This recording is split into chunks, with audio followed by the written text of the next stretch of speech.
Okay, so today we are going to discuss what is the basic syllabus about banking laws and procedure. This is a new course that has been introduced from the last year and the final semesters of BCom. Everybody knows what is the importance of banking, especially when we are undergoing these pandemic times. We have realized what is the importance of bank, right? It is not only just the storage of the money and you get some interest out of it, or you make investments out of it, or you do small savings of it, but it is also that how you operate a banking account. So sometimes when you are sitting at home and making payments using Paytm and UPIs, then also you realize that banks are very, very important, transactions are very, very important, how you're going to make those transactions, etc. So to begin with, we will start how banking in India has shaped up, how banking history in India has helped everyone to shape up from the ages some 1500 years back till present. So that is the first part that we will be covering. That what is the growth, origin, history, and development of banking in India, and how did we have commercial banks in India, which are working with the sole motive of earning profit. There are different other types of banks, like for example, cooperative banks, which are some of them are owned by central government, state governments, and so on. So there are developmental banks which would run for land development. So we'll try to understand what is that. Plus the governing body of all the banks, which is called Reserve Bank of India, the central bank of the country, which runs throughout the banking sector in the country, which governs it, which regulates with the help of Banking Regulation Act 1949. So we'll try and understand how RBI works, what is its management, how does it function, right? What is Banking Regulation Act 1949, which helps RBI run everything? What is State Bank of India? State Bank of India is considered to be the largest bank in the country, which has maximum number of deposits, accounts, right? Has maximum number of branches, ATMs, etc. We'll also try and discuss some of the recent trends in the banking. Like for example, IDBI is one example which was converted into a full run bank in late 90s, but now it is getting sold out by the government. It's a public sector bank which will be privatized sooner or later. So we know that. What is non-banking financial company, NBFC, and what are Basel norms? We will discuss what are Basel norms. Right. तो ये सारी चीजें हम discuss करेंगे in the first unit. The second unit will talk about what is loan management as a bank service. How a particular bank, whether it is private, public, commercial bank, how does it provide loan? What does it do when it provides a loan? What is a lending policy? What is guarantee?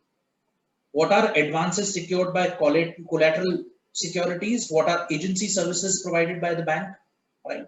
Bank working as an agent. We will try to understand how bank is working like an agent between other institutions.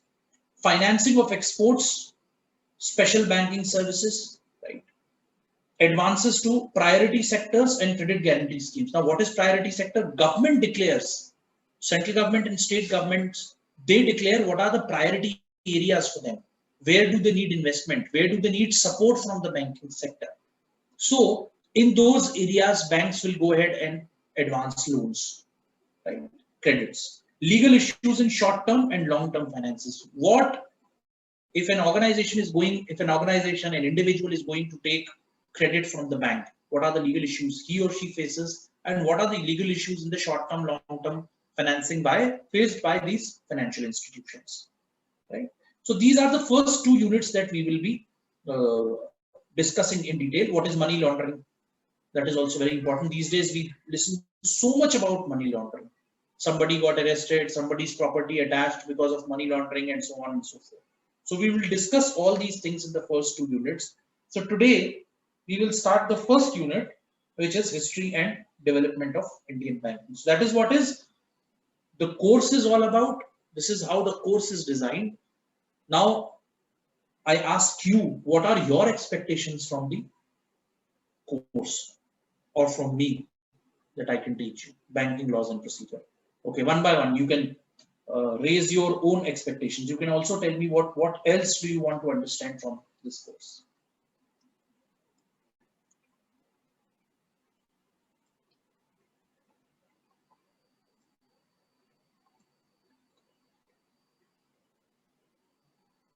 You're all good? Anybody who wants to? Sir जो हमारे banking के जो procedures होते हैं different मतलब जो money flow करते हैं लोग एक बैंक से दूसरे बैंक में, और टाइमिंग का जो इनका इश्यूज होता है और बहुत कुछ होता है सर, मतलब पूरा वो सब मेरे को जानना है, ये लोग काम कैसे करते हैं। सब पता चल जाएगा आपको। I will tell you during the presentation the entire thing. Do not worry about it. मैं पूरा बताऊंगा आपको और धीरे-धीरे करके steps cover होंगे. So in the first unit we will try to understand what is the banking structure in India. In the second unit we will try to understand what is the loan facility, loan services provided by the bank. How does it work? Actually, what is the model of loan? Right? We will try to understand that. In the third unit we will try to cover something else. So let us first understand the first two units which are important. So let us first begin with the evolution of commercial banking, and with reference to India, we'll first talk about how banking evolved into commercial banking in India. So we will begin from the very first stage, right? So screen दिख रही है आप लोगों को? Yes, sir. Yes, sir. Okay. India में जो evolution हुआ banking का, that has a very deep, large and historic effect on the entire process. Why I am saying that it has a deep and large impact on the process of evolution of banking in India, because economics is the stream to which banking belongs to. Economics is one stream to which applied economics is the stream to which banking is one of the section, I would say. If you consider economics as a book, banking is one chapter of it, right? So what is important is, switch off your camera, please.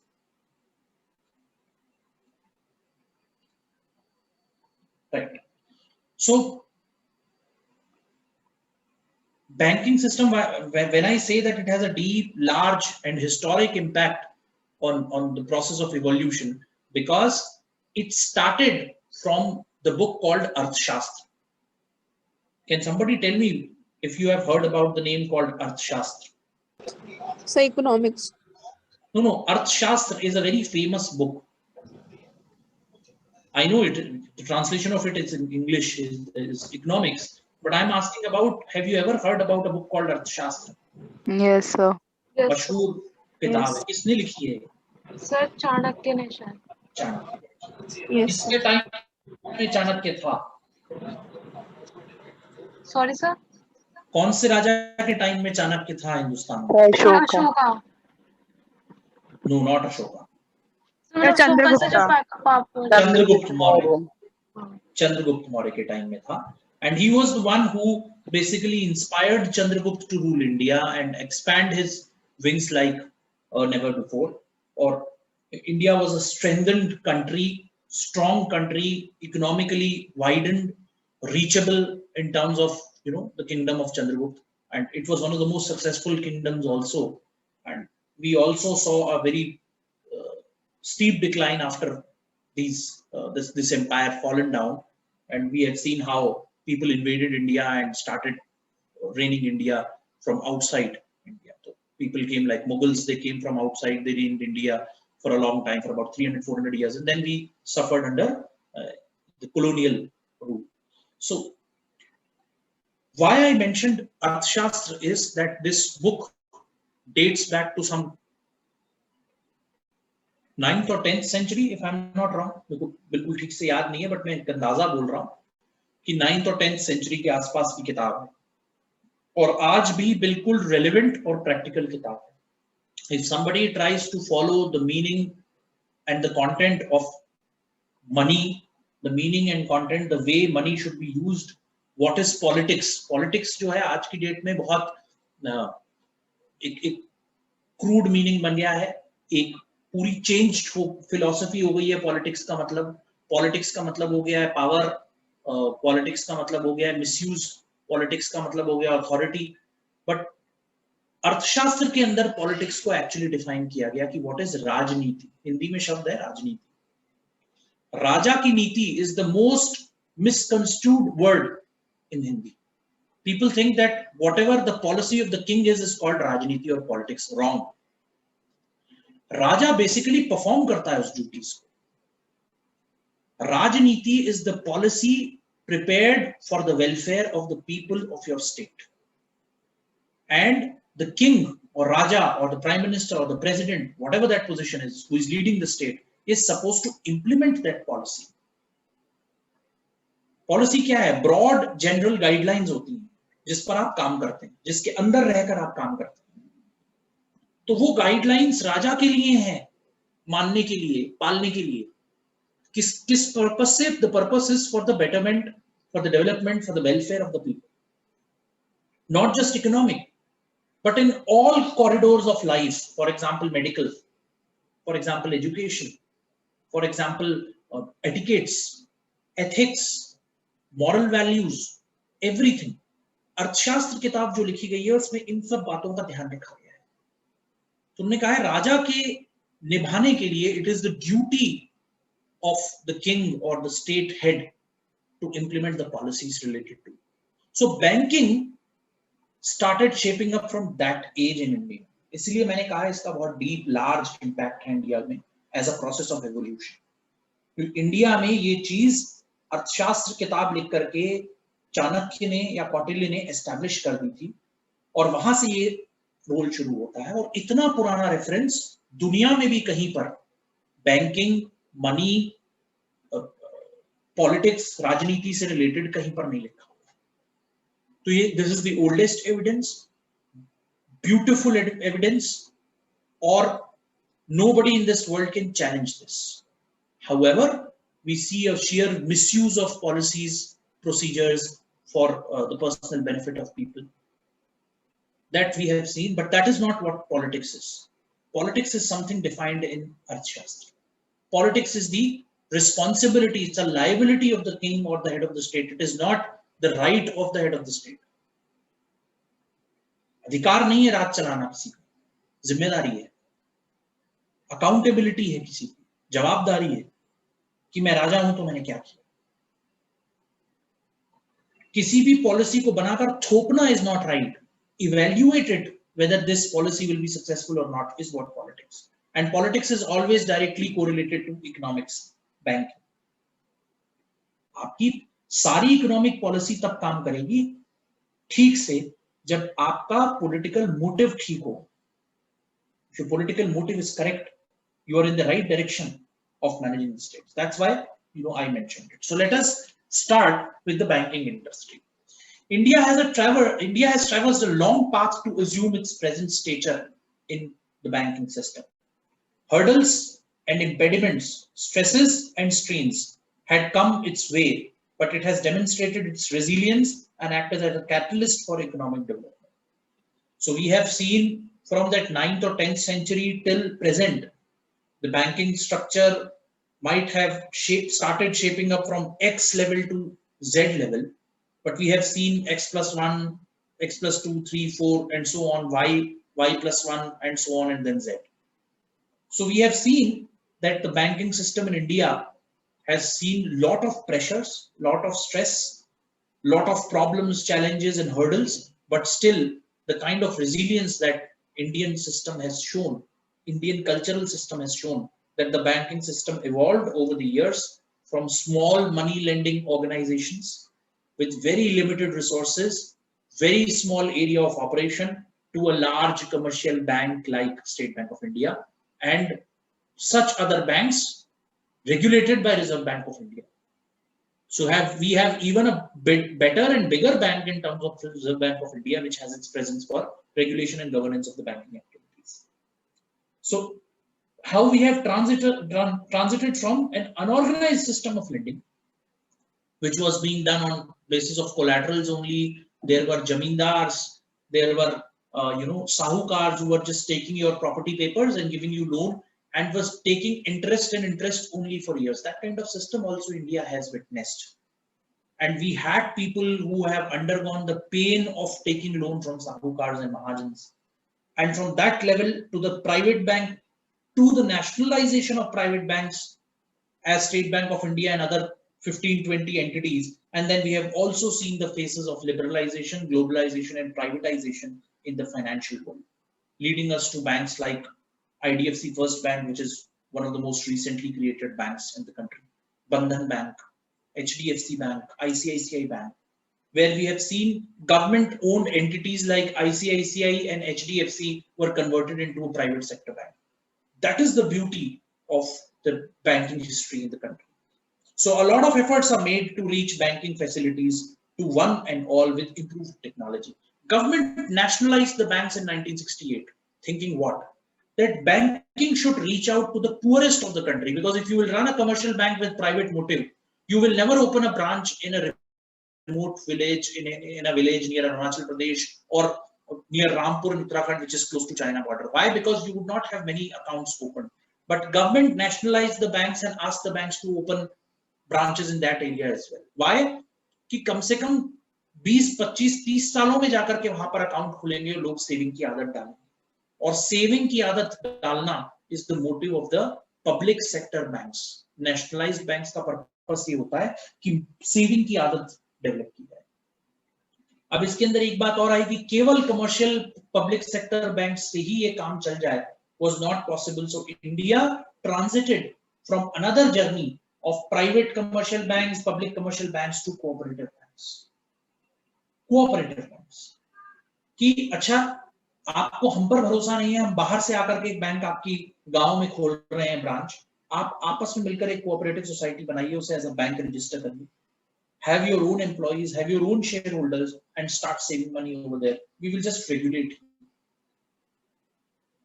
तो ये एक और चीज develop हुई India में, and India established a very strong network of some 3,000 to 4,000 rural, urban, regional banks in the country, including cooperative banks. So in India, we will see how the history has shown its evolution on banking system.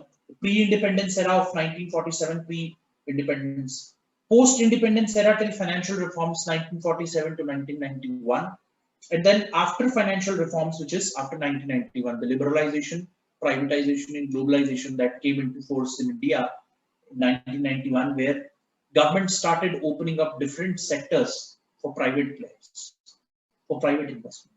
उससे पहले ज्यादातर जो portion होते थे उसमें सरकारी कब्जा होता था, सरकारी तरीके से आप काम करते थे, और लाइसेंस राज होता था, लाइसेंस के बिना आप ऑपरेट नहीं कर सकते थे. लाइसेंस हासिल करना एक बहुत बड़ा चैलेंज था. It was a huge challenge to get a license for working in one of the sectors, whether it is manufacturing industry or something else. So financial reforms opened up everything. They cleaned up the process. They revised the license. They removed the licenses. They said, we do not need a license. We have an act. You register under this act. A number of enactments were created to support the entire infrastructure of bringing in private players, getting investment, and getting these people operate in different industries, particularly manufacturing. Right? तो ये हम banking भी इसी 3 phases में discuss करेंगे. 1947 से पहले, or maybe we can say that from Arthashastra till 1947, उसके बाद 1947 to 1991, and thereafter how financial reforms were. As I mentioned, money lending in pre-Manu era. आपको सबको पता है मनुस्मृति एक बहुत बड़ा उपनिषद लिखा गया है जो वैदिक लिटरेचर का एक बहुत बड़ा हिस्सा है. उससे पहले चंद्रगुप्त मौर्य हुआ करते थे. So I think what I am talking about 9th century or 10th century to 13th century is BC, not AD. Land revenue was collected in kind and services were paid in cash. Cash कैसे deal होता था उस जमाने में सबको पता है. छोटी मोटी मुद्राएं होती थी डिफरेंट मेटल की, और उनमें सोना चांदी भी होता था बट थोड़ा कम होता था, बट नॉर्मल मेटल काफी यूज होता था. कई जगहों पर हम लोगों ने देखा है कि पत्थर के भी एविडेंसेस मिले हैं, गोल या चकोर जो मनी होती थी एक्सचेंज के लिए वो होती थी. महाभारत में भी जो एविडेंसेस मिले हैं वो मिले हैं कि हुंडी और बिल ऑफ एक्सचेंज होता था डेट कलेक्शन के लिए, कि अगर किसी के पास कोई उधार है तो उसको वो कैसे चुकाएगा. The debt collection was done through the process of bill of exchange, that always you will have a bill and plus there was some collateral that is traced back in the history of Mahabharata as well. Then banking history shaded off a little bit in India and it started showing its existence from 14th to 15th century AD. The pre-independence era in India, particularly to the banking sector, was limited to high business class and large industrial houses, to a few large cities in metros. So it is very, very particular that banking was not very popular in the country. It was not spread across the country. It was limited to a few large cities and metro areas or metro cities where, you know, industrial establishments were there, government transactions were held, government offices were there, and it was limited to high business class, large industries and government only. So when I say government, it was colonial government or whoever was the king, whoever was ruling the country or ruling the area, they had their own establishment. So you can say the kingdom based or, you know, the royal treasury when I say government. So it was limited to that particular area only. So what were the sources of banking at that time from 15th to 16th, 14th, 15th, 16th century? It was Desi banking. So Desi banking was completely controlled by people who had good capital, good money, lands, industrial houses. They used to run on a simultaneous basis, on a secondary basis, a kind of bank. It was not called a bank, but it was a Desi bank. And what they used to do, they used to lend money. They used to give money on the basis of hundis issued by the bankers like shroffs, sahukars, mahajans. These are different categories of money lenders. Shroffs तो अभी भी हैं India में जो money lending का काम करते हैं, right? Slowly with the development of things, colonial era coming to India. So basically these Britishers, they attacked India and started reigning the large part of the country by 18th century and 19th century. Institutionalization of the banking private sector started. So private players, these large industrial house owners or people who were into the process and business of lending money to other people, they started developing themselves into a large bank. So institutionalization शुरू हुआ banking sector का. ये जो individuals थे, ये लोग अपने आप को धीरे-धीरे करके एक banking organization में change करने लगे. पहले वो individual basis पे काम करते थे. Slowly and steadily they started working on institutionalization of private sector in the between 18th and 19th century. But during this time in 1829 to 32, banks faced serious civil crisis and many of them failed. जो देसी bank थे वो पूरी तरीके से civil crisis का मतलब, अब जैसे मैंने आपको बताया कि बहुत high amount of rate of interest पर they used to lend money to the poor people, छोटे लोगों को जिनका primary source of earning was agriculture. तो इतना हाई इंटरेस्ट रेट होता था कि उनकी कोलैटरल रख लेते थे ये लोग, उनकी जमीन जायदाद को अपने पास गिरवी रख लेते थे और इंटरेस्ट ही लेते रहते थे ईएमआई के तौर पे. असल तो वो कभी चुका ही नहीं पाता था. तो लोगों में भी एक प्रोटेस्ट आ गया. एक दूसरा, जो बैंकिंग सेक्टर को जब भी किसी चीज की अति हो जाती है कभी भी, तो उस चीज को रिवाइव करना ही पड़ता है. लोग प्रोटेस्ट करते हैं, आसपास के लोग प्रोटेस्ट करते हैं, या कुछ नए लोग जो इस फील्ड में घुसना चाहते हैं उनको घुसने नहीं दे रहे पुराने लोग, तो प्रोटेस्ट आ जाता है. सिविल क्राइसिस आ गया तो लोग परेशान हो गए. साहूकारों के बिहेवियर्स से, महाजन के बिहेवियर्स से, और सिविल क्राइसिस हो गई and a lot of banking institutions fell off between 1829 and 1832. धीरे धीरे करके ये जब पुराना बैंकिंग स्ट्रक्चर टूट गया तो नया बैंकिंग स्ट्रक्चर खड़ा होने लगा. और नया बैंकिंग स्ट्रक्चर कैसे खड़ा होने लगा कि कलकत्ता और बॉम्बे जो इंडस्ट्रियल सेंटर्स थे उस वक्त हिंदुस्तान के बहुत बड़े, वहां पर प्रोफेशनली मैनेज्ड बैंकिंग इंस्टीट्यूशंस खोल दिए, which was called commercial banking concept by private sector. जो प्राइवेट इंडिविजुअल्स थे उन्होंने अपने आप को कंप्लीटली कन्वर्ट कर लिया इनटू बैंकिंग इंस्टीट्यूशंस, और वो वहां से मनी का फ्लो करने लगे कैलकाटा और बॉम्बे से, जहां जहां जरूरत हुआ करती थी। इस कल्चर का इंपैक्ट पड़ना शुरू हुआ लेट 18th सेंचुरी और 19th सेंचुरी में, और बैंकिंग ऑर्गेनाइजेशंस बननी शुरू। ये देखिए, ये बहुत पुराना एक सैंपल हुंडी का है, बहुत क्लियर नहीं है बट जितना मिल सकता था वो हमने कैप्चर किया है एक सैंपल। ये देखिए, पुराने जो हुंडी के सैंपल्स होते थे वो इस तरह से होते थे। ये प्री इंडिपेंडेंस एरा के सैंपल्स, ठीक है। देखिए, उस कंपनी का नाम है जो इश्यू कर रही है, Khalsa Rajendra hosiery mills, right. इस तरह से कंपनी का नाम टॉप पर होता था और वो अपनी स्टैंपिंग करके हुंडीज रन करती थी। बट ये प्राइवेट प्लेयर्स करते थे और कुछ इंस्टीट्यूशनलाइज थे, कुछ नहीं थे, राइट। इस तरह से काम चल रहा है।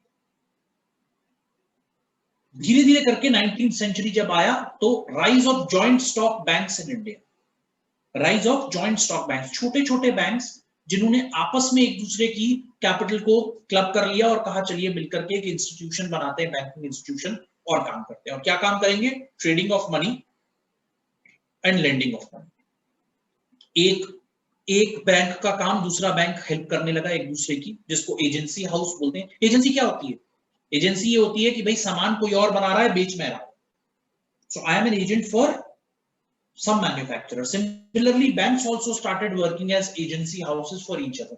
क्योंकि मान लीजिए कि एक बिजनेसमैन है, उसका मेरे बैंक में भी अकाउंट है, आपके बैंक में भी अकाउंट है, तो अगर उसे ट्रांजैक्शन करना है तो कैसे करेगा? दोनों बैंक्स को मिला करके ट्रांजैक्शन करेगा, right. So they started working as agency houses for the purpose of trading.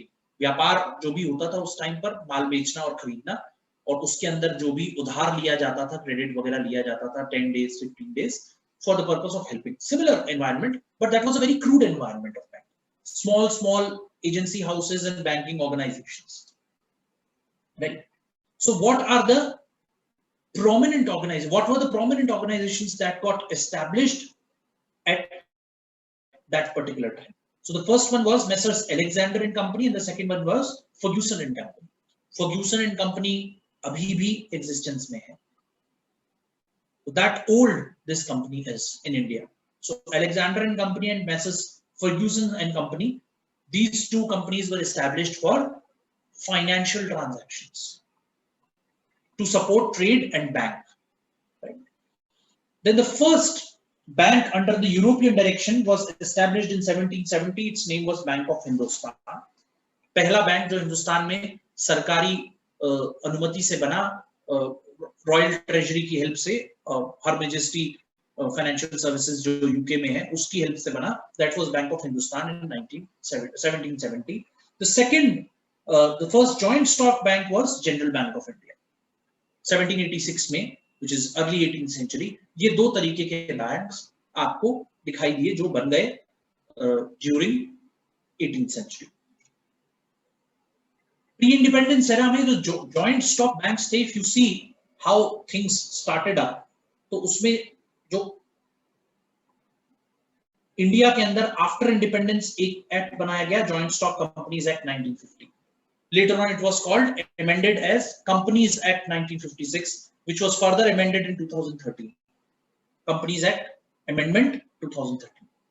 तो ये एक क्रोनोलॉजी है कि कैसे जॉइंट स्टॉक बैंक्स इंडिया में 18th 19th सेंचुरी में बने, फेल हुए, रिकॉन्स्टिट्यूट हुए, हिंदुस्तान आजाद हुआ, उसमें एक्ट बना 1950 में, और वो अब 2013 में रिवाइज हुआ, अमेंड हुआ फॉर न्यू रेगुलेशंस। तो इनके अंडर में बैंकिंग ऑर्गेनाइजेशंस काम करती हैं। तो जो कंपनीज एक्ट 1956 है, amended in 2013, a joint stock bank has to register itself under Companies Act apart from Banking Regulation Act. In 1857 the principle of limited liability was recognized in the act. तो जो 1950 का joint stock companies act बना था वो सबसे पहले 1834 में बनाया गया। तो 1857 में उसके अंदर रिकॉग्नाइज किया गया कि लिमिटेड लाइबिलिटी बैंक्स भी हो सकते। Limited liability means if I have invested a capital of 10,000 rupees, I have a liability till 10,000 rupees only, not to the whole capital of the bank. मान लीजिए 10 पार्टनर्स ने या 10 लोगों ने इन्वेस्ट करके जॉइंट स्टॉक बैंक बना लिया, सबने 10-10 हजार रुपए दिए, 1 लाख रुपए हो गए, But as a partner, as a shareholder, as a stock owner of the company, I am responsible for 10,000 rupees capital only. I am not responsible for unlimited liability, which is 1 lakh rupees. So limited liability was recognized. In 1860, the principle of limited liability was applied in the joint stock banks also. First, the joint stock companies and then to the joint stock bank. From 1860 till the early 19th century, several joint stock banks came due to the stimulus by Swadeshi movement. स्वदेशी movement काफी हुआ 1857 में पहली बार जो first pre independence effort हुआ for the पहला स्वतंत्रता संग्राम कहा जाता है कि 1857 में हुआ.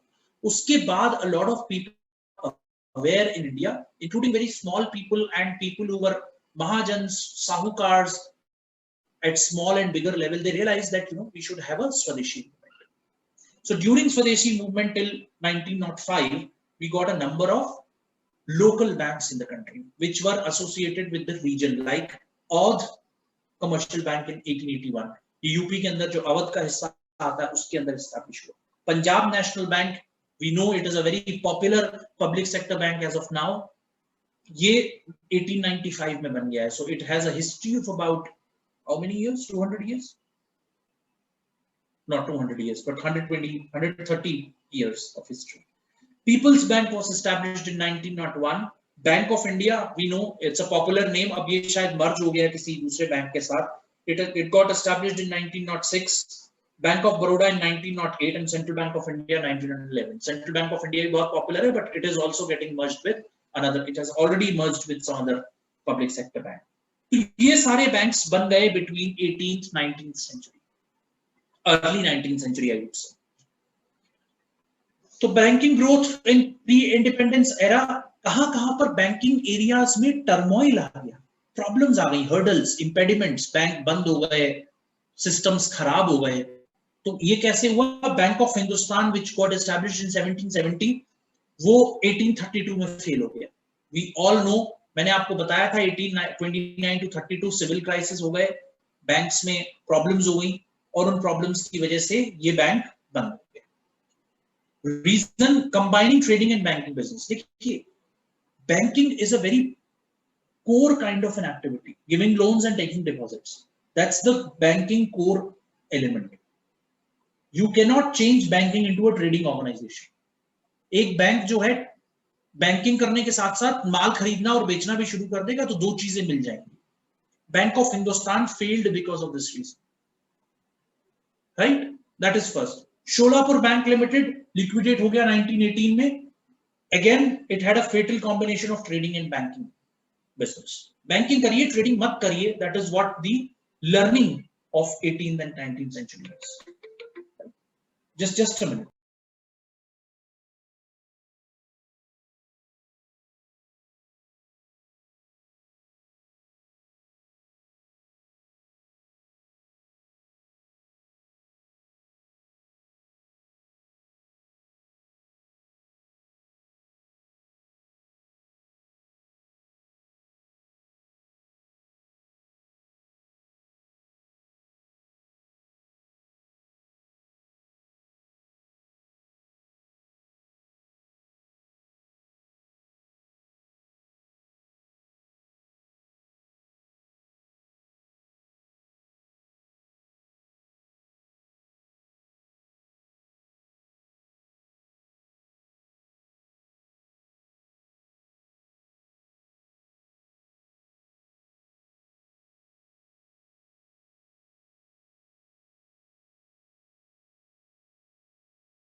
सॉरी स्टूडेंट्स, आवाज आ रही है मेरी? Yes, sir. ओके सॉरी, मैं म्यूट पे बोल रहा था, आई रियलाइज कि मैंने म्यूट किया हुआ। Okay sorry, I took a call, that's why.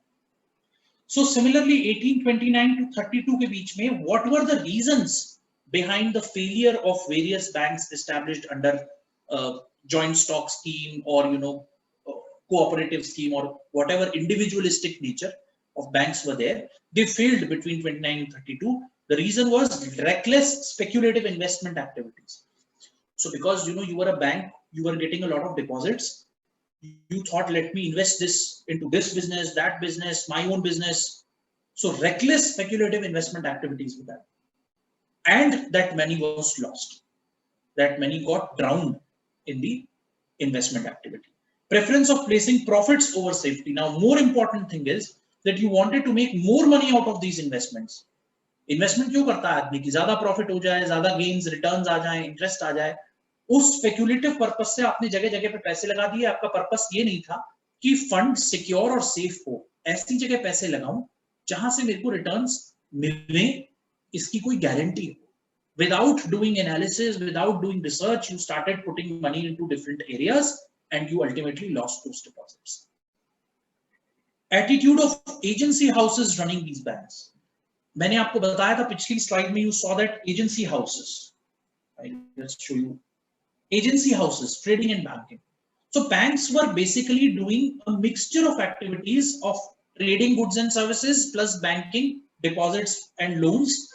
And they were mixing these two activities because of which, and you were doing it on behalf of others. अब आप ट्रेडिंग कर रहे हैं, आप किसी और कंपनी के behalf पर एक्ट कर रहे हैं। ये सारा एटीट्यूड, ये जो पूरा मिक्सचर हो गया एटीट्यूड का, इसने इन बैंक्स को खत्म कर दिया। Dishonest and incompetent management. Obviously, I had money, I had resources, so I started running a bank. And I wanted to make more money. मैंने लोगों से डिपॉजिट ले लिया, उसको इन्वेस्ट कर दिया कहीं और, वो डूब गए, तो लोगों को कह दिया कि मेरे पास पैसे नहीं। This is dishonest and incompetent attitude. आपको एनालिसिस करनी नहीं आती, आप नॉलेजेबल नहीं। So these are the reasons. Insufficient capital and reserves. Obviously, गलत जगह पर कैपिटल फ्लोट कर दी, गलत जगहों पर इन्वेस्टमेंट कर दी, you lost money. Inadequate liquidity of assets. आपके पास कैश होना चाहिए। You always know, as an individual also, as a company also, always you should have some cash in hand, some cash at bank that you can immediately use it for different purposes. तो liquidity नहीं थी आपके पास। Payment of very high interest rate to attract deposits. Deposits पर आपने इतना high interest rate declare कर दिया कि उसको पे करते करते आपके जो liquidity थी वो dry हो गई। एक बैलेंस होना चाहिए कि लोन कितने इंटरेस्ट रेट पे दे रहे हैं और डिपॉजिट कौन से इंटरेस्ट रेट पे रखा हुआ है। डिपॉजिट का मतलब आपको देना पड़ेगा इंटरेस्ट। तो अगर आप डिक्लेयर कर देंगे कि लोन पर तो हम 8% इंटरेस्ट लेंगे और डिपॉजिट पे 15% देंगे, तो 7% का गैप कौन लाएगा? तो धीरे धीरे करके आपके रिजर्व और लिक्विडिटी खत्म होती चली गई और आप as a banking institution fail हो गए। इनजुडिशियस एडवांसेस, गलत लोगों को गलत तरीके से आपने एडवांसेस दिए। तो ये सारे रीजंस थे because of which pre independence era में 18th to 19th सेंचुरी के बीच में बैंक्स बने और फेल हो गए, क्लोज हो गए बिकॉज ऑफ दिस रीजंस। अब ये पूरा सिस्टम खराब हुआ, उसके अंदर कुछ बहुत की आउटपुट्स निकले। The outputs were considerable attention at hands of Central Banking Inquiry Committee. So, whoever was ruling at that time, the colonial era, the Royal Treasury, they conducted an inquiry and they got these points. कि reckless speculative investment था, dishonest, incompetent management था, insufficient capital थी. The Indian legislature recognized the need of separation of banking businesses and its unique needs and its importance. यहां पर जो हिंदुस्तान में कानून amend हुए, उनमें उन्होंने ध्यान रखा कि banking business should be doing advances, deposits and loans only.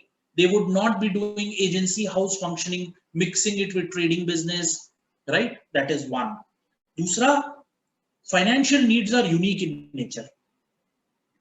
हर किसी की फाइनेंशियल नीड हर टाइम पर रिकॉग्नाइज कर ली जाए जरूरी नहीं है। मैं चला जाऊं बैंक में लोन मांगने और बैंक मुझे लोन दे ही दे, ये जरूरी नहीं है। बैंक मुझे मना भी कर सकता है लोन देने से। They may de-recognize my need, saying that you do not need a loan. Why do you want a loan? Car आप तब खरीदते हैं जब आपको जरूरत है कार की, कि आपको बहुत ट्रैवल करना पड़ता है, जाना पड़ता है, सेफ्टी चाहिए, मोटरसाइकिल उस काम में नहीं आएगी, एक दिन में 20 किलोमीटर इधर उधर जाना पड़ता है, ट्रैफिक होता है, गर्मी होती है, etcetera etcetera. Plus you have an income, you have some security behind you, you have some guarantee, then only a loan will be given to you. कि ये specific unique needs थी इस इंडस्ट्री की, जिसको रिकॉग्नाइज किया गया। Incorporated the existing provisions of Indian Companies Act to the bank. तो उस टाइम पर आजादी से पहले जो इंडियन कंपनीज एक्ट बनाया गया था, जॉइंट स्टॉक कंपनीज एक्ट, उसके अंदर ये स्पेशल अमेंडमेंट्स किए गए जिसमें बैंकिंग बिजनेस को अलग कर दिया गया, ट्रेडिंग एजेंसी हाउसेस को अलग कर दिया गया, right. The presidency banks now started the way, सरकार ने सेंट्रलाइज तरीके से बैंक्स बनाने शुरू किए। सरकार ने पहले ग्राउंड पर बन रहे बैंक्स को रिकॉग्नाइज किया था, कोई भी बैंक बन गया ग्राउंड पर, प्राइवेट प्लेयर ने बना दिया, आपने रिकॉग्नाइज कर दिया। सरकार ने कहा नहीं, अब ये सब फेल हो गया, नीचे का सिस्टम हमने देख लिया ग्राउंड पे क्या हो रहा था, let us start establishing banks from the top. So the first presidency banks established were Bank of Bengal, the second one Bank of Bombay, the third one Bank of Madras. Why they were called presidency banks? आपको अच्छे से याद है history में, Bengal, Bombay and Madras were the three presidency states declared by Britishers. तो bank of Calcutta बनाया गया था 1806 में, which was renamed as Bank of Bengal in 1809, और इसने फंड किया वॉलेस्ली के वॉर्स को। जनरल वॉलेस्ली जो एक वो थे, ब्रिटिश आर्मी के हेड थे, वो उस वक्त कोई वॉर लड़ रहे थे, उनको फंड करने के लिए बैंक ऑफ बंगाल पहले बनाया गया, और उसको फिर चार्टर किया गया 1809 में with a capital of ₹50 lakh. Bank rate of interest जिस पर बैंक लोन देता है that was 12% at the time, और 1823 तक इसको बैंक को नोट्स इश्यू करने की इजाजत नहीं थी। जैसे इस वक्त reserve Bank of India notes issue करता है, ऐसे उस टाइम पर 1823 ऑनवर्ड्स बैंक ऑफ बंगाल को इजाजत मिल गई कि वो नोट इश्यू कर सकता है, करेंसी इश्यू कर सकता है in the country, and they started having branches and exchanges from 1823। तो 1823 से बैंक ऑफ बंगाल जो है वो फुल फंक्शनिंग करने लगा, बैंक ब्रांचेस भी ओपन करने लगा, नोट्स भी इश्यू करने लगा। Bank of Bombay was established in 1840 with a capital of 52.25 lakhs। Government subscribed ₹3 lakh. Subscribed का मतलब 52 लाख में से 3 लाख रुपए की कैपिटल गवर्नमेंट की थी। गवर्नमेंट का मतलब जो उस वक्त ब्रिटिश गवर्नमेंट थी central. Went to liquidation in 1868 and restarted with the same name under British Raj. आपको सबको पता है 1857 के बाद जो क्वीन थी उसके अंडर में इंडिया की गवर्नमेंट आ गई। उससे पहले क्या था, ईस्ट इंडिया कंपनी इंडिया को चलाया करती थी। तो ईस्ट इंडिया कंपनी के पास 3 लाख रुपए के शेयर्स थे 1840 टू 1868 के बीच में। 1868 के बाद इसको रिकॉन्स्टिट्यूट किया गया बैंक ऑफ बॉम्बे को, और उसको ब्रिटिश गवर्नमेंट के अंडर लाया गया, क्योंकि 1857 के बाद queen started running the country rather than East India. Bank of Madras 1843 में बनाया गया with a capital of 30 lakh rupees as a joint stock company. It was an amalgamation of 4 banks. उससे पहले जो प्राइवेट जॉइंट स्टॉक बैंक्स थे उन 4 banks को आपस में मिला दिया गया, और वो बैंक्स थे Madras bank, Karnataka bank, British bank of Madras and Asiatic bank. These 4 banks were merged and amalgamated in 1843 with 30 lakh rupees capital, and the Bank of Madras was created. Bank of Madras को बनाते वक्त कुछ बहुत खास बातों का ध्यान रखा गया कि एक तो ये जॉइंट स्टॉक बैंक था। It had a number of different organizations which held the stock in the bank. Madras Bank, Carnatic Bank, British Bank of Madras and Asiatic Bank. Conferring to limited liability on shareholders. जो Madras bank था उसकी share holding पर limited liability थी, Carnatic bank पर थी, and so on. Acceptance of deposits from general public. Bank of Bombay और bank of Bengal तब तक गवर्नमेंट और प्राइवेट इंडस्ट्रियल ऑर्गेनाइजेशंस को ही बैंकिंग सर्विसेज देते थे, but Bank of Madras was the first organization which started accepting deposits from general public. This is what is going on in the pre-independence era. Then we talked about Bank of Punjab National Bank was a private player in 1894. This was having a headquarter in Lahore. Allahabad Bank in 1865. Then we had a number of banks between 1906 and 1913.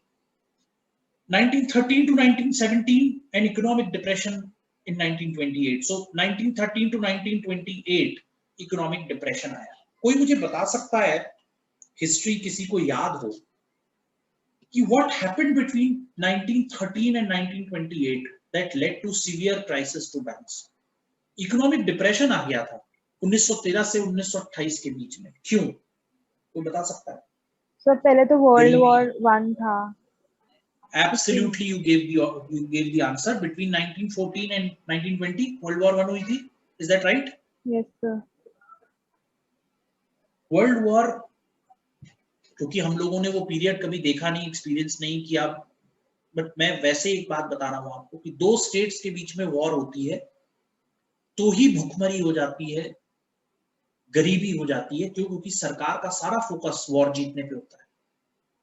सरकार public welfare बंद कर देती है, emergency declare कर देती है. Emergency का मतलब क्या होता है कि इस वक्त देश को आपकी जरूरत है, देश आपकी मदद नहीं करेगा, आप देश की मदद करेंगे. चाहे आप खाना छोड़ दीजिए, पीना छोड़ दीजिए, आप आर्मी ज्वाइन कर लीजिए, जिस भी तरीके से आप सरकार की मदद कर सकते हैं. सेना को ज्यादा से ज्यादा मूलभूत सुविधाएं जैसे खाना पीना, गोला बारूद, सरकार सारा पैसा गोला बारूद पे खर्च कर देती है. वर्ल्ड वॉर का मतलब ये हुआ कि दुनिया में दो अलग अलग धड़े बने हुए होंगे. Two parts, two divisions were created in the world which were fighting with each other. The entire world and the governments involved with in the world were completely absorbed in the war which continued for 6 long years. 1, 2, 10 दिन या 15 दिन की war नहीं थी, 6 साल war चली.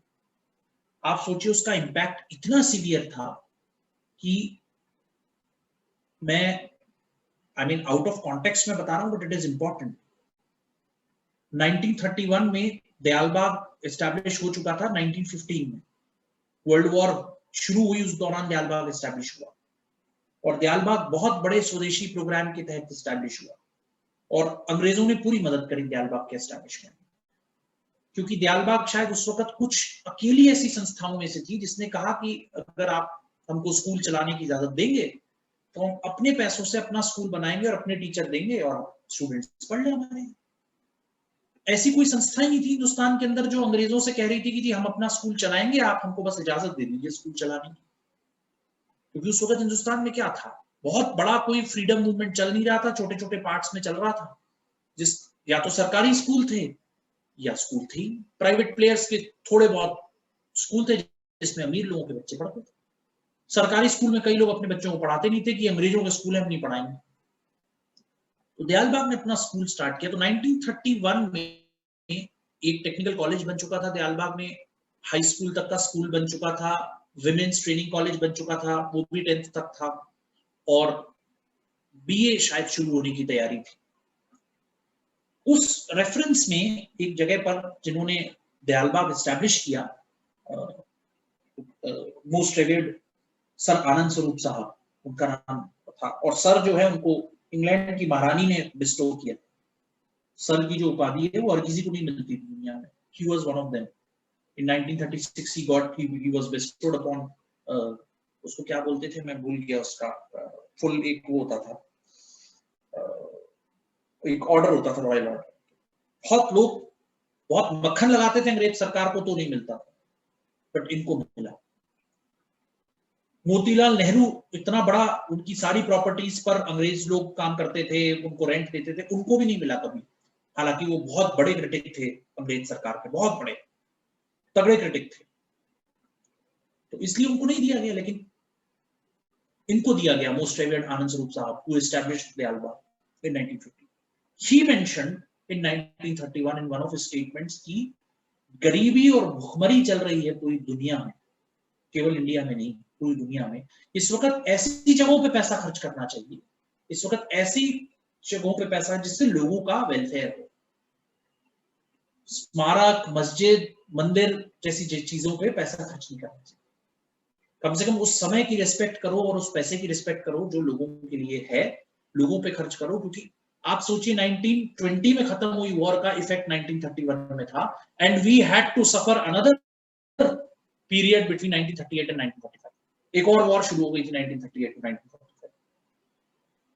तो एक ग्रेट डिप्रेशन, एक बहुत सीरियस इकोनॉमिक क्राइसिस की सिचुएशन थी between 1913 to 1928, and because of which banks also failed. उनकी कैपिटल ड्राई हो गई, डिपॉजिट्स आए नहीं, लोन्स रिटर्न नहीं कर पाए लोग, सीरियस प्रॉब्लम हो गई, सारा फोकस आर्मी पे हो गया, सारा फोकस हिंदुस्तान की आर्मी भी गई अंडर ब्रिटिश राज लड़ने, right.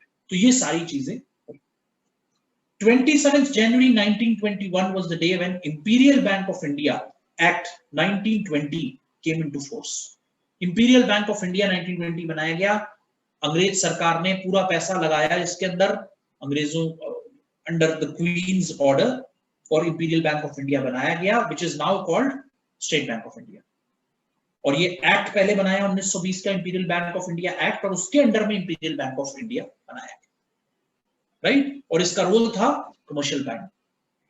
It was also called bankers bank, बैंकों का बैंक बनाया गया इसको, and a banker to the government. जैसे गवर्नमेंट अपने खर्चे करती है, इनकम्स रिसीव करती है, तो वो via imperial Bank of India established. Reserve Bank of India was established in 1935 and it took all functions of bankers bank and banker to the government from Imperial Bank of India। उसके बाद imperial Bank of India केवल एक bank, commercial bank भर रह गया, but बाकी जो सारा सेंट्रल बैंकिंग रोल था वो 1935 में रिजर्व बैंक ऑफ इंडिया को चला गया, और Imperial Bank of India was left with only one thing, commercial bank. तो bankers bank, regulating bank, governing bank और banker to the government was Reserve Bank of India since 1935। तो ये जो है एक बहुत ब्रीफ हिस्ट्री मैंने आपके साथ शेयर करी, आई थिंक बहुत डिटेल मैंने शेयर करनी है। आई will leave you with this thought that Indian banking sector saw a very high ups and downs in a period of about 1,000-1,500 years, and yet we cherish and inherit a very golden culture of money and banking from Arthashastra written by Kautilya। तो वहां से लेकर यहाँ तक 1935 तक हमने study करने की कोशिश करी कि कैसे बैंक्स बने, कैसे खत्म हो गए बैंक्स, प्राइवेट बैंक्स बने, जॉइंट स्टॉक बैंक्स बने, वो भी खत्म हो गए, लेकिन अल्टीमेटली फिर गवर्नमेंट ने टॉप टियर से बैंक्स को बनाना शुरू किया, एक्ट बनाए, उसके अंदर बैंक ऑफ बंगाल, बॉम्बे और मद्रास बनाया, प्रेसिडेंसी बैंक्स बनाए, वो running regional operations, and then ultimately उन्होंने एक Imperial Bank of India बनाया, which got converted into State Bank of India, and we see the history of it. So we inherit and we see that there was a significant contribution of Britain in India's banking history, modern banking history of the last 100-150 years. We see their involvement. State Bank of India is definitely a gift from English people. हमको ये देखिए, जब कोई चीज हमको कोई मिलती है तो जो अच्छी चीज मिलती है उसकी तारीफ भी करनी चाहिए। रेलवेज हमको अंग्रेजों ने दिया, we inherit railways from Englishmen, and they definitely created a wonder of the world। Railway Hindustan के अंदर इतना आसान नहीं, बट उन्होंने बनाया। बहुत सारे हिल स्टेशंस भी इनहेरिट फ्रॉम इंग्लिशमैन। जितने भी नॉर्थ इंडिया के ऊपर आप जाइए, जितने आपके हिल स्टेशंस हैं, we inherit from them. Beautiful hill stations उन्होंने अपने लिए बनाए थे, गर्मियों में जाके वहां रहते थे।